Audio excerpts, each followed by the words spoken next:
Hello agriculture हैं, कैसे हो सारे के सारे हैं? फार्मिंग में व्यस्त हो सारे के सारे, है ना? चलो अब मैं आपको एक नया चैप्टर पढ़ाऊंगा। चैप्टर नंबर 8 हम पढ़ने के लिए जा रहे हैं, ठीक है? बिल्कुल विस्तार से पढ़ेंगे, बिल्कुल बोर्ड पे पढ़ेंगे। अब से नोट्स पे नहीं पढ़ाऊंगा, ठीक है? जो भी वीडियो हम पढ़ेंगे बिल्कुल हम नोट्स से इग्नोर कर देंगे, बोर्ड पे पढ़ाऊंगा। एक एक टॉपिक अच्छे से समझ में आ जाएगा, ठीक है? और जिनको ये वहम है ना कि इसको रटना पड़ता है, याद करना पड़ता है, समझना नहीं पड़ता है, ये चैप्टर उनका वहम खत्म कर देगा, ठीक है? चलो स्टार्ट करते हैं हम लोग। और एक बात, जितने भी लोग हैं जो देख रहे हैं वीडियो को, सुन रहे हैं, हिंदी मीडियम इंग्लिश मीडियम दोनों साथ चलेगी। तो हिंदी वाला अपना अलग वीडियो बनाएगा और इंग्लिश वाला अपना अलग बनाएगा। समझ में आ गई बात? जहां जरूरत होगी मैं नोट्स अपने आप प्रोवाइड करवा दूंगा, तो कोई टेंशन वाली बात नहीं है। अब खुश हो जाओ, मैं तुम्हें पढ़ाने के लिए आ रहा हूँ ना, मजे है। देखो खुशी, देखो चेहरे पे, देखो आगे, देखो समझो ध्यान से। चैप्टर नंबर 8 शुरू करते हैं। इसका नाम है उर्वरकों की मृदा में अभिक्रिया एवं फसलों पर प्रभाव, ठीक है? Reaction of fertilizers in soil and effect on crops. भाई आप कौन कौन से ऐसे उर्वरक काम में लेते हो जो मृदा में ऐसी कौन सी रिएक्शन करते हैं, ठीक है? और वो फसलों पे क्या क्या प्रभाव डालते हैं, इस चैप्टर में उनके बारे में पढ़ेंगे। तो देखो ऐसे उर्वरकों को मैंने पोषक तत्वों के आधार पर अरेंज किया। अब आप जानते हो बहुत सारे पोषक तत्व है, nitrogen, phosphorus, potassium, calcium, bromine, है ना? मतलब अल्टीमेट है, क्लोराइड है, बहुत सारे हैं, कोबाल्ट है ना? तो देखो हम उसके हिसाब से बात करेंगे। तो पोषक तत्वों के आधार पर सॉरी रासायनिक उर्वरकों का वर्गीकरण करेंगे। Classification of chemical fertilizers based on nutrient availability, ये अवेलेबिलिटी लिखा हुआ, ठीक है ना, शॉर्ट में। तो यहाँ पे 5 टाइप बताए मैंने। पहला बताया कि ऐसे फर्टिलाइजर जिसके अंदर नाइट्रोजन हो, तो उसको मैंने बोला नाइट्रोजन धारी उर्वरक, ठीक है? Nitrogenous fertiliser. सेकंड है पोटेशिक उर्वरक, पोटेशिक उर्वरक समझ गए ना, ठीक, जिसमें पोटेशियम हो। अगला है इसके अंदर फॉस्फेटिक उर्वरक, फॉस्फेटिक फर्टिलाइजर्स। अगला है यौगिक उर्वरक, कंपाउंड फर्टिलाइजर्स। अगला है एकल उर्वरक, स्ट्रेट फर्टिलाइजर। समझ में आ गई यहां तक बात? तो ये 5 तरह के हम पढ़ेंगे, नाइट्रोजन वाले, फास्फोरस वाले, पोटेशियम वाले, एकल वाले और कंपाउंड वाले, स्ट्रेट वाले, कंपाउंड वाले। समझ में आ गई बात यहां तक? ठीक है, चलो फटाफट नोट कर लो, फटाफट नोट कर लो। तो ये आप नोट कर लेना, है ना? नोट करने के बाद में अपन नेक्स्ट पढ़ते हैं। फिर कैमरे को घुमा देता हूं उस बोर्ड की तरफ, है ना? थोड़ा सा ये इंट्रोडक्शन पार्ट अभी चल रहा है, इसके बाद में एक एक के बारे में पढ़ेंगे, किसका क्या परसेंटेज है, कौन कितने परसेंटेज में रहता है। समझ में आ गई बात? चलो नोट कर लो फटाफट। चलो कैमरा घुमा लिया मैंने तुम्हारे लिए ना, स्पेशल कैमरा लेके आया हूं, घुमाने वाला लेके आया हूं। या तो उस बोर्ड पे चला जाऊंगा, इस बोर्ड पे आ जाऊंगा। चलो अब अपन बात करते हैं, सबसे पहले बात कर लेते हैं अपन नाइट्रोजन धारी उर्वरक, ठीक है? नाइट्रोजीनियस फर्टिलाइजर्स की बात करते हैं। समझ में आ गई बात? तो देखो ये आपको टोटल यहाँ 4 प्रकार के दिखाई दे रहे होंगे, ठीक है? नंबर 1, नंबर 2, नंबर 3 और नंबर 4, ठीक है? नंबर 1 में मैंने अमोनियम उर्वरक को लिया है। अब अमोनियम उर्वरक या अमोनिकल फर्टिलाइजर क्यों बोला? क्योंकि इसके अंदर अमोनियम आयन है और अमोनियम आयन ऐसा होता है NH4+। तो जिसमें भी NH4+ है उसी को मैं क्या बोल रहा हूं? अमोनियम उर्वरक, अमोनियम फर्टिलाइजर, अमोनिकल फर्टिलाइजर की बात करेंगे। समझ में आ गई सबको बात? ठीक है, आगे देखो, आगे है यहाँ पे नाइट्रेट उर्वरक। इसका मतलब अब जो तुम फर्टिलाइजर काम में लोगे उसके अंदर क्या होगा? NO3- होगा। और ध्यान रखना, पेड़ पौधे अधिकतर नाइट्रोजन को नाइट्रेट फॉर्म में ही ग्रहण करते हैं।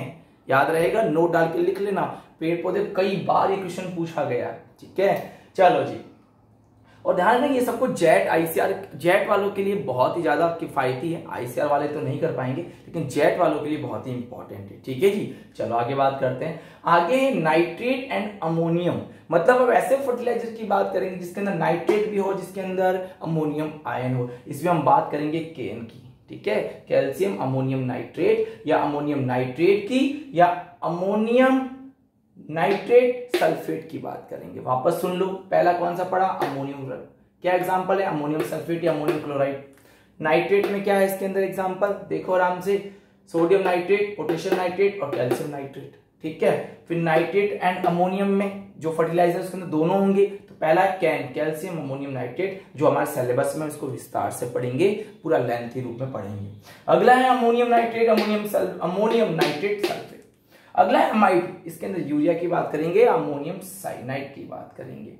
अच्छा यहाँ एक गड़बड़ है, एमाइड है, चलो ठीक है, हाइड्रोलाइसिस में ये होता है, इसको रहने दो। यहाँ पे यूरिया में डालना एमाइड ग्रुप होता है, इसको आप हटा सकते हो। अमोनियम साइनाइड आ गया, इसको आप यहां रख लेना। तो इसका मतलब यूरिया में क्या होता है, यूरिया का फॉर्मूला ये होता है, याद रख लेना, NH2C double bond O NH2, that is a urea.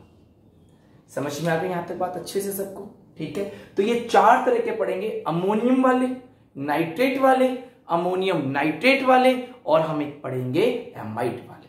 समझ में आ गई बात? देखो अगले की बात करते हैं। अगला है फॉस्फेटिक उर्वरक, ठीक है, फॉस्फेटिक फर्टिलाइजर। इंग्लिश मीडियम वाला लिख देना, मैंने एक बार लिख दिया है।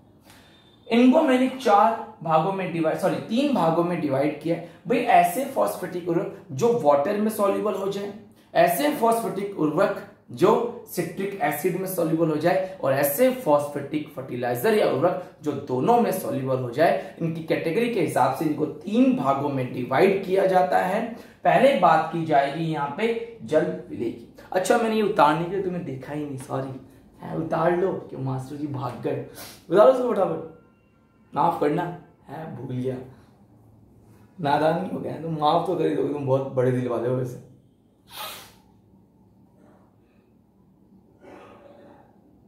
चलो नोट करो, हो गया नोट? किधर वाला पढ़ते हैं, समझा तो दिया मैंने। देखो ये सब कुछ पढ़ेंगे विस्तार से ना, इन सब में परसेंटेज वगैरह आएंगे, वो सब ट्रिक से पढ़ेंगे, तुम टेंशन ना लो, ऐसी ट्रिक बताऊंगा तुम भी याद रखोगे। एक बार टॉपिक स्टार्ट होना, देखो इंट्रोडक्शन पार्ट खत्म कर दे, थोड़ा छोटा रहेगा, कोई बात नहीं। नेक्स्ट जब भी वीडियो बनेगा वो 40 मिनट से कम नहीं बनेगा, 30 मिनट 40 मिनट है ना, इतना बनाऊंगा। आज का थोड़ा कम रहेगा, टाइम की थोड़ी कमी है। कैसा टाइम की कमी है आपके पास? ऐसा कुछ नहीं है ना। आज का थोड़ा सा 15-20 मिनट का ही रहेगा, लेकिन नेक्स्ट जब हम बात करेंगे तो बिल्कुल क्लास वाइज चलेगा, 40 मिनट का चलेगा। क्योंकि आज का कम इसलिए बन रहा है क्योंकि जितने भी बच्चे, जितने लास्ट चैप्टर जो मैंने खत्म किया है ना, कौन सा बायोमोलिक्यूल वाला, J1 वाला, उसके काम को पूरा कंप्लीट कर लें, ध्यान रखें भाई, है ना। उनके क्वेश्चंस को मैं करा दूंगा, टेंशन ना लेना आप लोग, है ना, बकायदा वीडियो बना दूंगा, सारे क्वेश्चंस करा दूंगा, ठीक है। चलो उतार लिया, चलो इधर बात कर लेते हैं, आ जाओ फटाफट। हम फॉस्फेटिक उर्वरक की बात कर रहे थे, ये 3 प्रकार के होते हैं। पहला कौन सा? जल विलेय। दूसरा कौन सा है? साइट्रिक अम्ल। तीसरा कौन है? जल साइट्रिक अम्ल।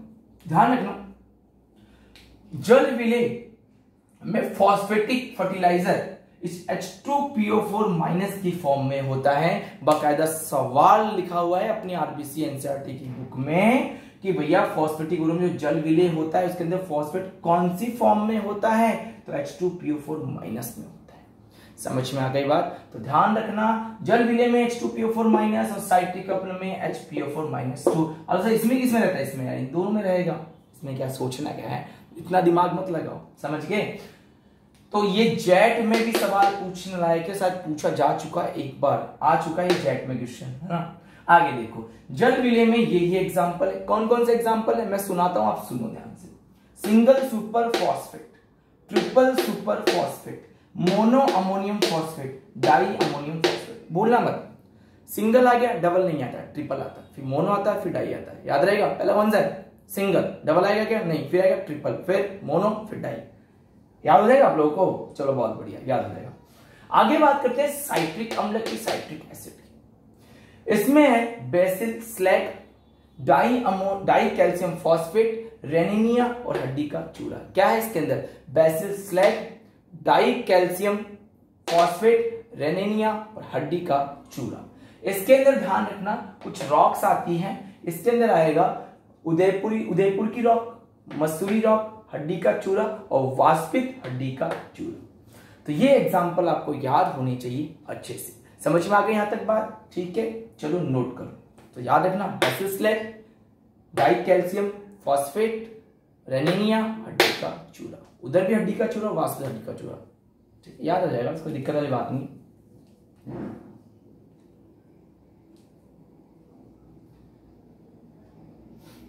ठीक है, पहले वाले में याद है, सिंगल, डबल नहीं, ट्रिपल, मोनो, डाई।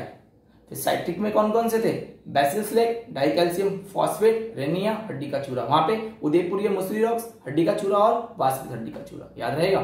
चलो बढ़िया, साथ के साथ याद करते चलना, बहुत बढ़िया चैप्टर है ना, जल्दी करो।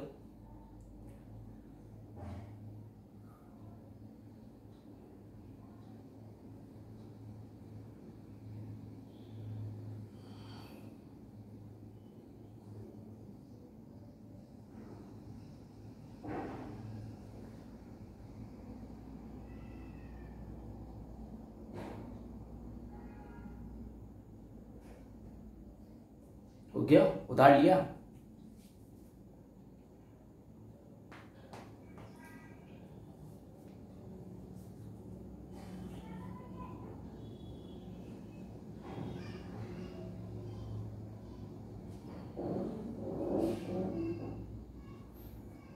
हो गया, करो करो फटाफट।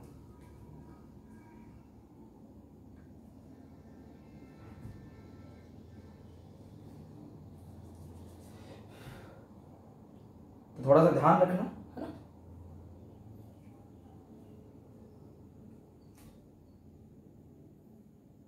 हो गया, चलो नोट कर लिया होगा वैसे आप लोगों ने अब तक।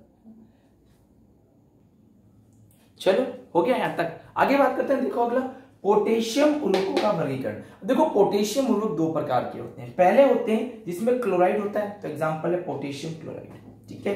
ऐसे होते हैं जिसमें क्लोराइड नहीं होता है, उसके अंदर है potassium sulphate, potassium nitrite, potassium carbonate. समझ में आ गई बात? तो यहां पर हमने बात की पोटेशियम उर्वरकों के वर्गीकरण की, क्लोराइड वाले और क्लोराइड नहीं वाले। इसमें क्लोराइड नहीं हो तो इसमें लिख देना विद क्लोराइड, और इसमें लिख देना विदाउट क्लोराइड। देखो इंग्लिश में क्या लिखोगे, विद क्लोराइड,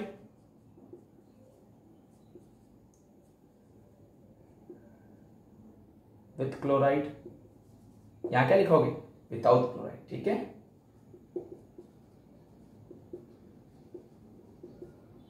ठीक है, आगे देखो, आगे एकल उर्वरक वाले स्ट्रेट वाले कौन कौन से होते हैं, एसएसपी और एमओपी, है ना। Single super phosphate muriate of potash, इसका नाम है single super phosphate muriate of potash.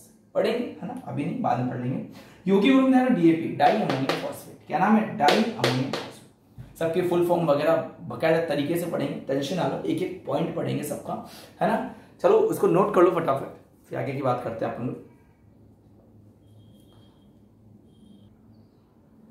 ठीक है। ध्यान रखना, कैल्शियम उर्वरकों का वर्गीकरण है, ये पोटेशियम है। पोटेशियम में कितने, दो टाइप है, क्लोराइड वाला और क्लोराइड विहीन वाला है, और ये वाला एकल, और ये क्या है, यौगिक। Di ammonium phosphate, single super phosphate, muriate of potash. ठीक है जी, समझ गए आप लोग, चलो बढ़िया।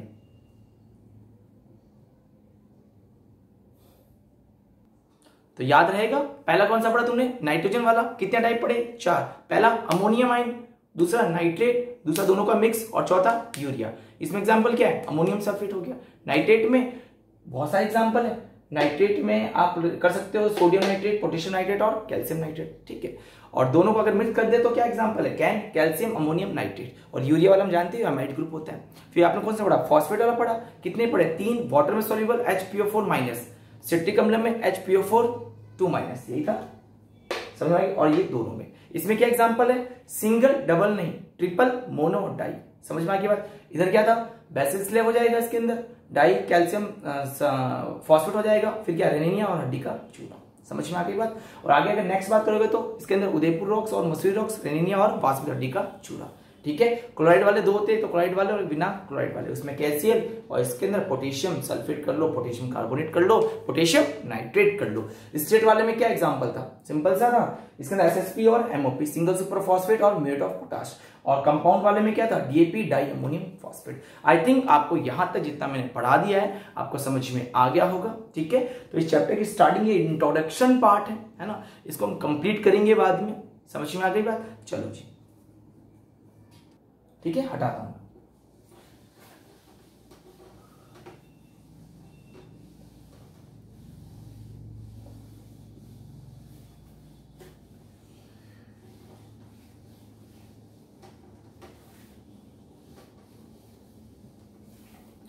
ठीक है जी, तो देखो इस वाले पार्ट में इतना बहुत है ना। थोड़ा सा छोटा वीडियो बनाए, कोई बात नहीं, है ना।